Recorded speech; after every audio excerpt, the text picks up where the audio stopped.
You think you deserve that money? That trust fund belongs to Tiffany now. She's worth more than you'll ever be. Janet's voice crackled through the phone like broken glass, each word cutting deeper than the last. My fingers dug into the edge of the hotel desk. The only thing grounding me is my heart pounded in my chest. She was savoring, fist gloating, as if her words could erase everything that mattered.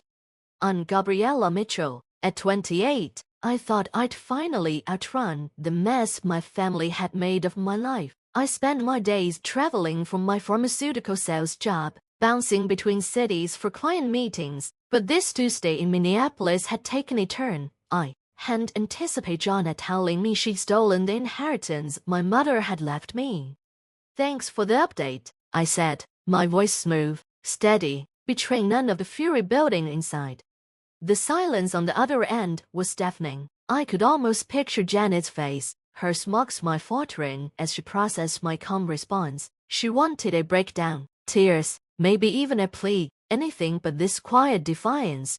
That's all you have to say. Janet's voice dripped with disbelief. Tiffany needs that money. She's starting her life with a wedding and a house. You just wasted on your pathetic sales job.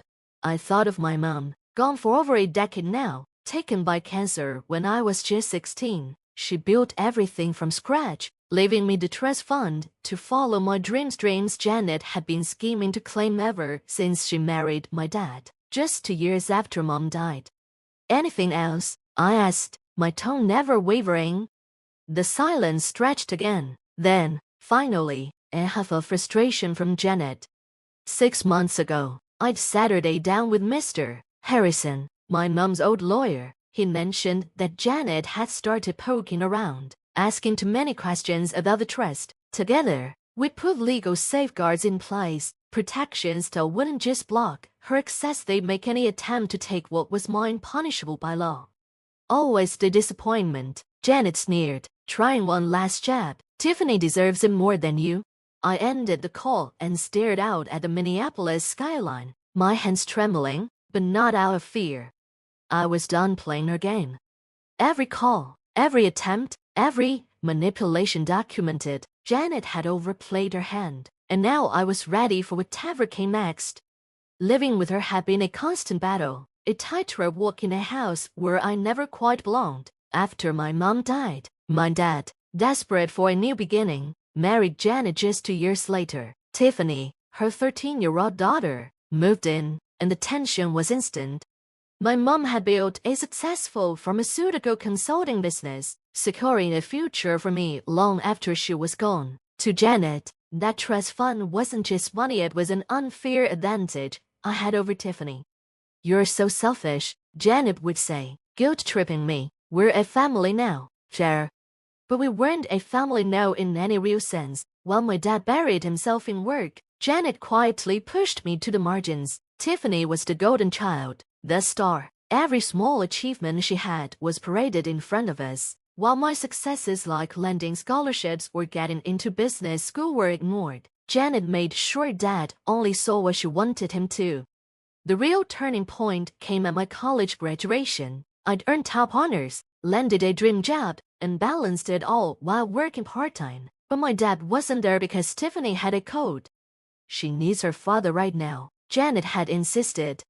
That's when I knew nothing would ever change unless I made a change.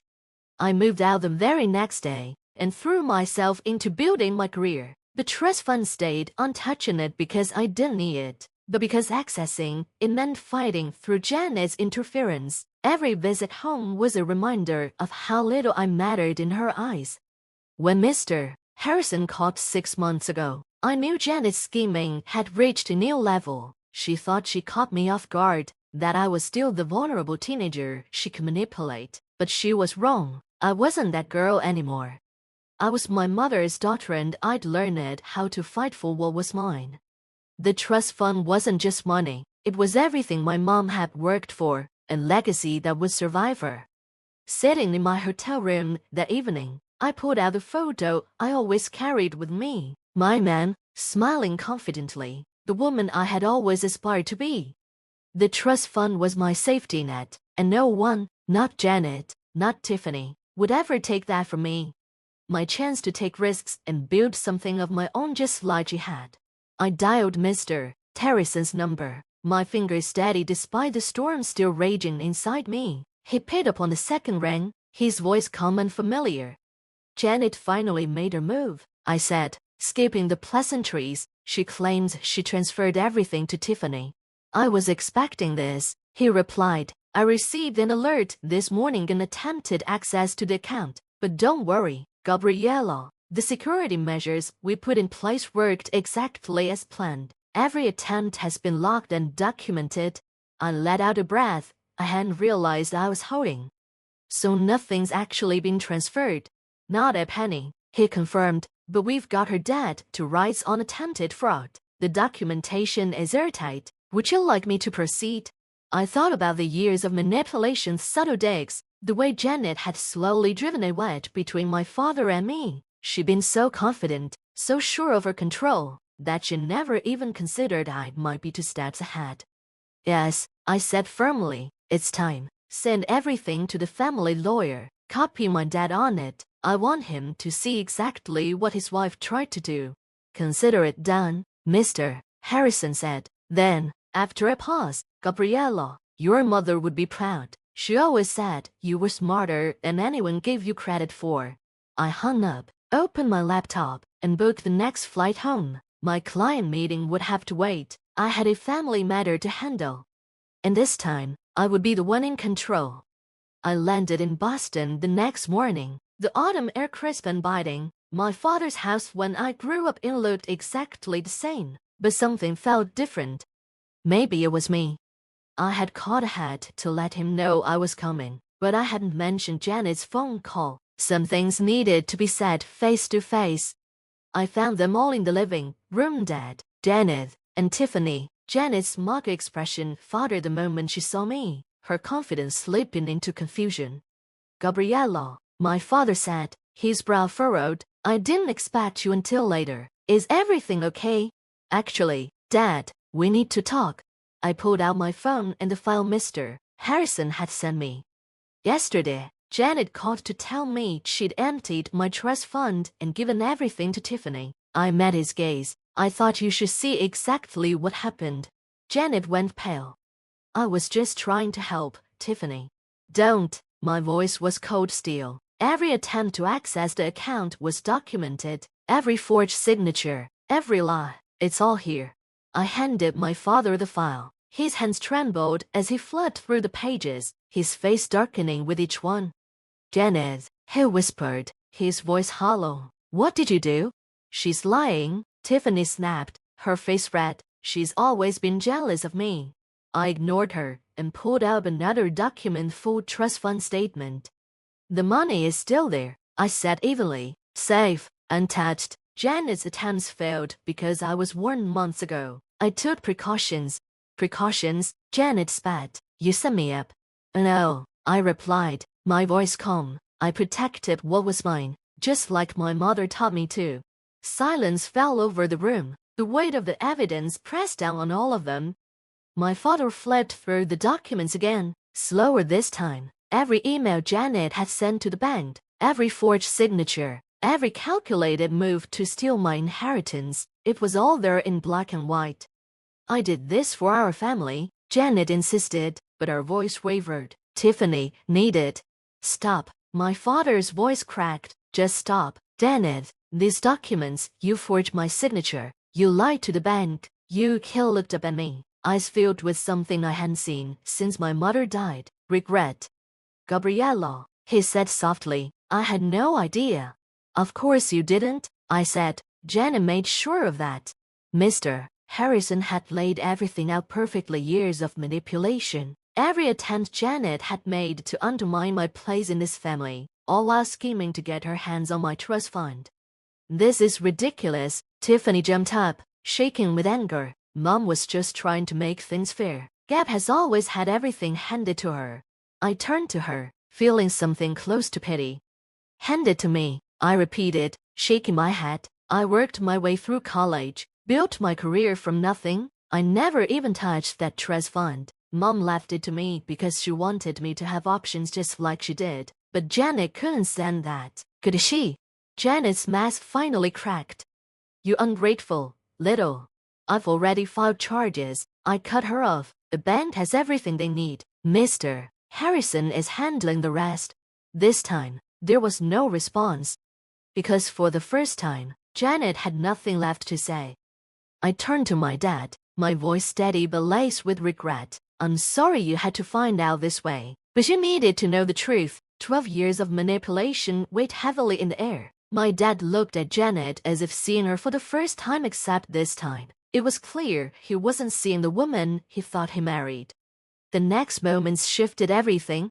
My dad stood up, his hands trembling as he held the documents, eyes scanning each page. Janet, I want you out of this house, tonight.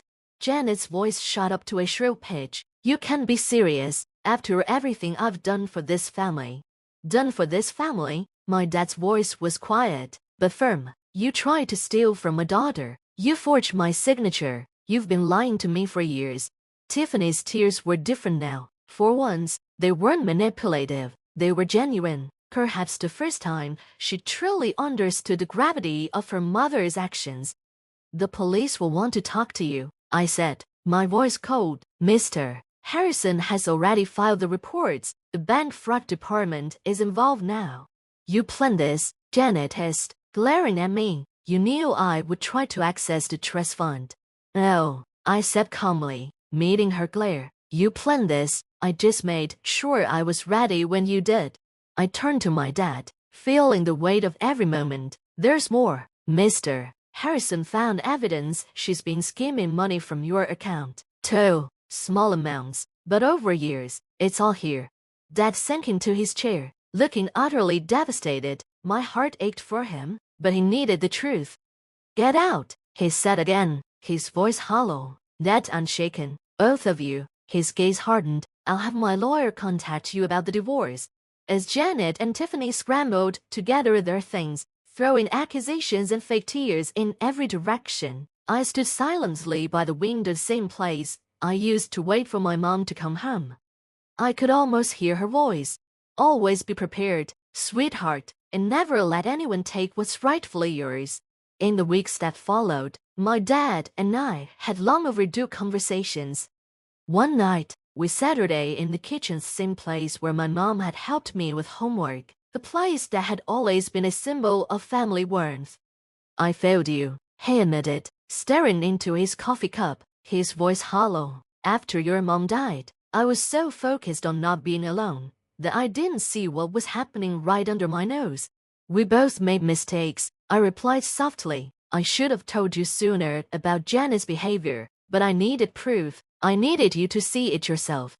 The legal proceedings moved fast. Janet faced charges of attempted fraud and financial exploitation. She tried to paint herself as a victim, claimed she was only trying to equalize things between me and Tiffany. But the evidence was undeniable. The bank's documentation exposed years of attempted manipulation. Tiffany reached out to me via email. Her words were hesitant, remorseful. I wasn't sure I believed her, but now I see Edie was wrong. Mom made it seem like you were the privileged one, but I understand now. She was just jealous of what your mom built for you. I didn't respond right away. I wasn't sure where I stood with her yet. With Mr. Harrison's support, I finally took the leap I'd been too cautious to take before I started my own consulting firm, something my mom had always encouraged me to do but I'd never dared to pursue.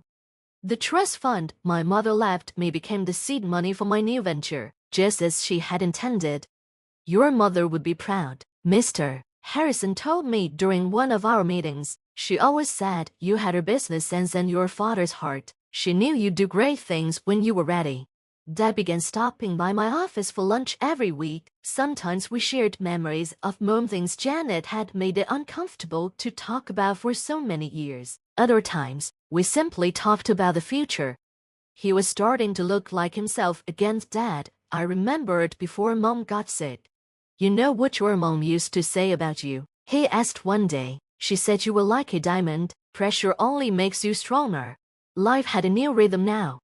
My consulting firm grew quickly, attracting clients who appreciated my direct approach and industry knowledge. I hired a small team, including Sarah, an analyst who reminded me so much of my mom. Drive, her determination to prove herself. Janet's trial ended with a plea deal. She avoided jail time but had to pay substantial restitution and was banned from working in finance. The last I heard, she had moved to Arizona to live with her sister. Tiffany stayed in Boston, working as a teacher's assistant. We kept minimal contact, mostly through the occasional email. Dad threw himself into rebuilding our relationship. He shared stories about my mom that he'd buried for so long, how they met, their struggles to start her company, the late nights spent planning their future. Each story brought me closer to the woman who had shaped me, even in her absence. And as I continued to build my own path, I knew one thing for certain. I had finally taken back control. A legacy of strength. One evening, while sorting through old photos in the attic, my dad and I stumbled upon something unexpected. Mom's business journal. Tucked inside was a letter addressed to me, dated just weeks before she passed. My dearest Gabriella, I'm leaving you more than money. I'm leaving you the freedom to choose your path. Don't let anyone dim your light or tell you what you deserve. You're stronger than you know, smarter than they give you credit for, and capable of anything you set your mind to. Trust yourself. I do. Love, Mom. Her words became my mantra. I framed the letter and hung it in my office, a daily reminder of where I came from and where I was going. Dad retired from his job and found a new purpose, volunteering at a grief counseling center. He helped other families navigate loss without losing themselves. Sometimes, he'd come by my office to consult, his years of experience and calming perspective complementing my approach in ways I hadn't expected. 5 years later, looking back, I'm amazed at how much has changed. My consulting firm has expanded to 3 cities, helping pharmaceutical companies streamline their operations just like Mom used to do. The trust fund she left me didn't just secure my future, it became the foundation for helping others build theirs. Dad officially retired last year, but he still visits the office to mentor young employees. It keeps me connected to your mom's legacy, he says, and I understand that now, more than ever. Every Wednesday, we have lunch together, making up for all those years lost to Janet's manipulation. But the hardest lesson I've learned wasn't about money or betrayal, it was about standing up for myself. Mom knew that one day, I'd need to fight for what was mine, and she made sure I had the tools to do it. She taught me that true strength isn't about being tough, it's about being prepared. It's about knowing when to wait, and when to act. Sometimes, I visit the house I grew up in. Dad still lives there, but it feels different now, lighter. The walls have been repainted, the furniture rearranged, and every trace of Janet has been erased. Last week, in Mom's old office, now Dad's library, I found her collection of business books. Inside one, she had written notes about teaching me to run the company someday. I never got that chance with her. But I'm building something of my own now. Every decision I make in my business carries echoes of her wisdom. The trust fund she left me wasn't just about money, it was about believing in myself enough to stand my ground when others tried to take what was mine. Janet's attempt to steal my inheritance taught me something valuable. Sometimes, people show you exactly who they are. The best response is to be prepared. I'm grateful for those difficult years because they shaped me into someone my mom would be proud of, someone who doesn't just survive challenges but grows stronger from them. Honoring the past, embracing the future. The family photo albums have been reorganized, keeping only the memories that matter. On my desk sits my favorite picture, Mom and me in her office, both of us laughing about something long forgotten. It reminds me daily that while some people try to tear you down, others build you up in ways that last a lifetime. On the anniversary of my mother's passing, Dad and I visited her grave, bringing fresh flowers from her favorite garden. It had become our tradition. Standing there, I shared the letter I had found in her journal. Dad read it silently, his hands trembling slightly as he held the worn paper. She was always thinking ahead, he said softly, his voice thick with emotion. Even when she was fighting for her own life, she was fighting for yours too. In that moment, I realized that every step I had taken to protect her legacy, every choice to stand firm, every decision to build something meaningful, was her final gift to me. She would be so proud of you, Dad said, placing a hand on my shoulder, and I couldn't be prouder to call you my daughter.